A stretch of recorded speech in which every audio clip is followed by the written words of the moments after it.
네, 오늘장 위너입니다. 과연 오늘장에서 위너를 차지한 종목은 어떤 종목일까요? 궁금하시죠? 앞서서 저희가 시장을 분석하면서 세 가지 포인트로 분석을 해봤는데요. 다시 한번 리뷰를 한번 해볼게요. 자, 볼까요? 일단은 수급 쪽에서는 외국인도 기관도 I love 조선이라고 또 말씀해 주셨고, 이슈는 기름 부은 자, 오늘은 트럼프 데이. 라고 정리해 주셨습니다. 추세는 밸류업 관련주 좋다라고 또 말씀해 주셨는데 저희가 이 세 가지 포인트 중에 세 종목씩 후보군을 가지고 왔거든요. 네. 그렇죠? 어떤 종목들이 있는지 바로 확인해 볼게요. 수급입니다. 태광, STX 엔진, 성광밴드 나와 있습니다. 자, 오늘의 수급 위너 발표해 주세요. 바로 성광밴드입니다. 성광밴드요. 좋나요? 얼마나 좋은지 한번 소개해 주시죠. 사실 여러 가지 조선 관련주가 있는데 네. 그중 가장 눈에 띄는 것이 성광밴드였습니다. 뭐 외국인과 기관 수급은 뭐 말할 것도 없고요. 네네네. 사실 오랫동안 이 조선 기자재 관련주들이 바닥에서 되게 답답한 흐름을 보였단 말이에요. 하지만 이 성광밴드 같은 경우 다른 조선 관련주와 다르게 오랫동안 형성되어 있던 박스권을 오늘 강력한 외국인 기관의 수급과 더불어서 돌파를 해주는 모습을 보였단 말이죠. 이런 종목들이 일단 바닥권에서 강하게 외국인과 기관의 수급을 연동하면서 돌파를 하게 되면 그에 따른 추세는 조금 더 점진적으로 이어질 수 있습니다. 그렇기 때문에 이 성광밴드 오늘 장대 양봉 기준가에서 우리가 충분히 향후 중점적으로 볼 조선 기자재들 중 원픽으로 제가 한번 꼽아봤습니다. 네, 성광밴드가 오늘장 이슈 위너다라고 또 말씀해 주셨습니다. 수급 위너다라고 말씀해 주셨습니다. 자, 두 번째로 이슈 위너 후보군 공개해 볼게요.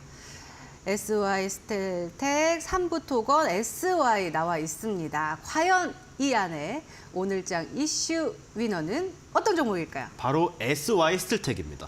네. 또 소개해 주시죠. 이걸 테마의 관점에서 좀 풀어보자면 네네. 이제 많은 분들이 사실 잘못된 매매를 하시고 계시는 게 뭐 재건 관련주들 중에서 가장 상승률이 낮은 종목들을 매수하세요. 그렇죠. 더 올라갈 거라고. 맞아요. 네. 더 좀 안전하다고 느끼는 네, 거죠. 네. 이제 좀 싸니까 너무 오른 종목은 무서워서 못 들어가고 좀 덜 오른 종목은 사자. 이런 네, 이제 좀 매매를 하시곤 하는데 사실 그런 종목들이 나중에 보면 더 떨어집니다. 그렇기 때문에 무조건 네. 테마의 대장주만 공략을 해야 되고 지금 현재 재건주의 대장은 가장 거래 대금도 많이 터지고 거래량도 많이 발생한 SY 스틸텍입니다. 그렇기 때문에 지금 사실 이제 공략하는 거는 사실 부담스러운 자리입니다. 주봉, 월봉산 지금 엄청나게 큰 저항 라인에 위치를 하고 있기 때문에 이 SY 스틸텍 같은 경우는 향후 며칠 동안 조정 흐름이 나올 때 다시 한번 공략해 보시면 그래도 대장주이기 때문에 꽤 괜찮은 반등 여력 보유하고 있는 것으로 제가 의견 말씀드리겠습니다. 계속해서 테마 같은 경우는 대장을 눈여겨봐야 된다. 대장 중에 대장을 보자라고 맞습니다. 말씀해 주셨습니다. 자, 이번에는 추세 위너 후보군 열어볼게요.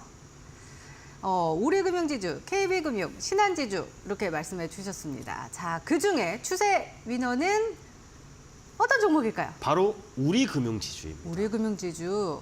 세 종목 중에 우리금융지주가 가장 눈에 띄었던 이유는요? 사실상 근데 이 세 종목들이 추세 자체는 네. 이 금융주들 추세 자체가 다 너무 좋습니다. 다 좋아요. 근데 여기서 단점 제가 하나 말씀드리면 왜 갑자기 시청자분들이 왜 장점 말씀 주셔야지 왜 단점 말 이렇게 네네네네. 말씀을 주실 수도 있을 것 같은데 네네. 사실 금융 관련주들은 대부분 시총이 큽니다.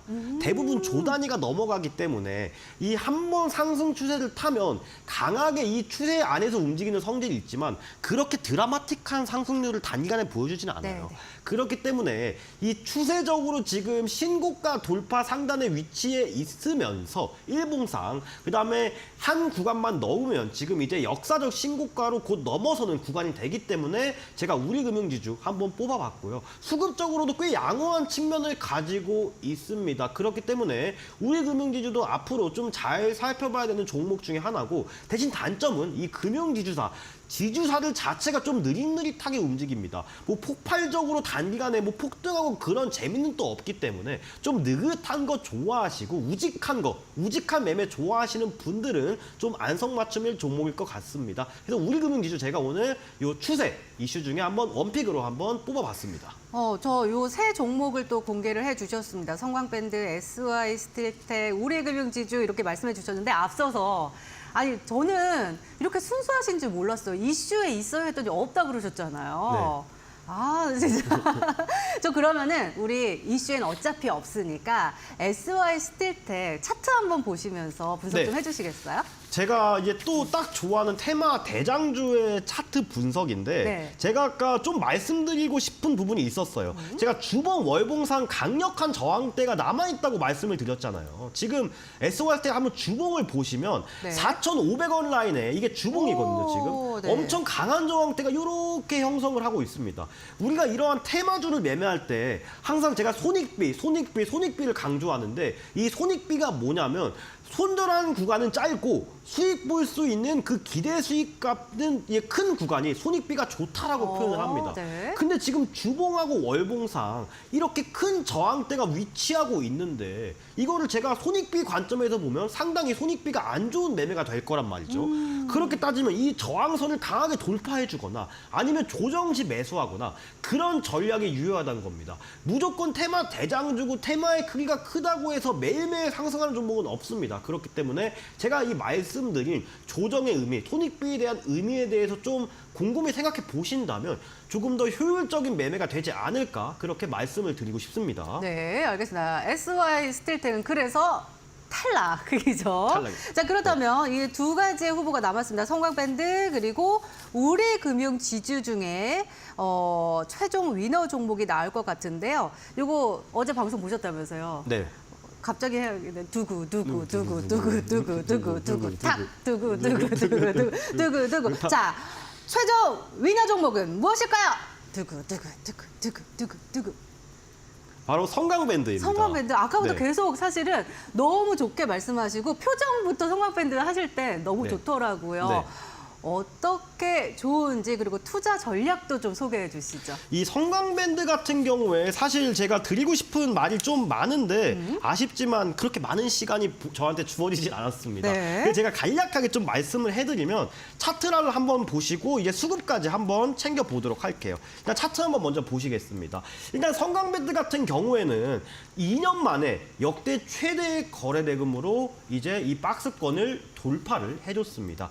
2년 만에 이 역대 최대 거래 대금이라는 것이 의미가 있는데 이 조선업 관련주들 중에 지금 괜찮은 흐름을 보여주면서 박스권을 가장 먼저 돌파해낸 것이 바로 이 성광밴드란 말이에요. 하지만 단점도 좀 명확하게 존재는 하긴 합니다. 왜냐하면 위에 일단은 481선이란 이 거대한 장기평 저항선이 하나 남아 있습니다. 하지만 제가 이게 또 좋다고 한 이유를 조금 더 제가 설명을 드리면 네. 바로 수급적인 부분에 있습니다. 이 수급 보시면 오늘 양매수가 들어왔어요. 네. 외국인과 기관 수급이 들어왔고 특히 기관 수급 중에서도 사모펀드, 연기금, 투신, 보험, 금융투자 수급 등이 골고루 들어왔습니다. 특히 이 사모펀드는 이제 비밀리에 운영되는 사조직이라고 봐줘도 무방한데 이 사모펀드의 수급의 특징은 이제 일반인들이 알지 못하는 이 고급적인 정보의 습득이 빠르다는 이 기관 수급의 특징적이 있고요.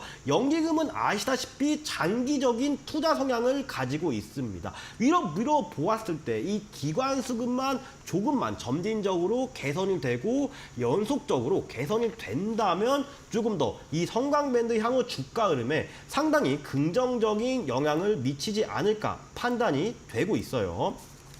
자, 그 다음에 여러분들이 제일 궁금하신 거 이 가격적인 전략이 상당히 궁금하실 거예요. 자, 일단은 오늘 종가가 약 15%가량 올라주면서 13,330원에 마감이 됐단 말이에요. 근데 딱 이 마감이 된 부분이 공교롭게도 481선 저항입니다.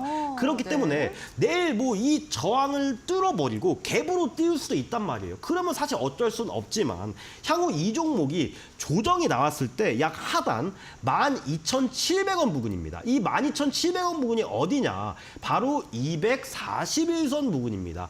이 241선과 오늘 종가인 13,330원 부근 이 481선 사이에서 분할 매수를 공략해보면 꽤 좋은 평단가로 우리가 공략을 해볼 수도 있을 것 같고요. 하지만 이 종목도 아무리 좋은 종목이라도 우리에겐 요즘 같은 유동성이 부족한 장세에서는 손절가 꼭 지켜주셔야겠죠. 손절가 12,500원 드리겠습니다. 이 12,500원 이탈 시에는 241선도 이탈하고 다시 이 힘써서 뚫어줬던 박스권 안으로 다시 들어와요. 그렇기 때문에 좀 시간이 오래 걸릴 수 있기 때문에 제가 손절가 12,500원 제시해드렸고요. 이 종목이 만약 상승이 나온다면 목표가 제가 14,000원까지 목표가까지 이렇게 설정해드리겠습니다. 네, 우리 윤한식 파트너님.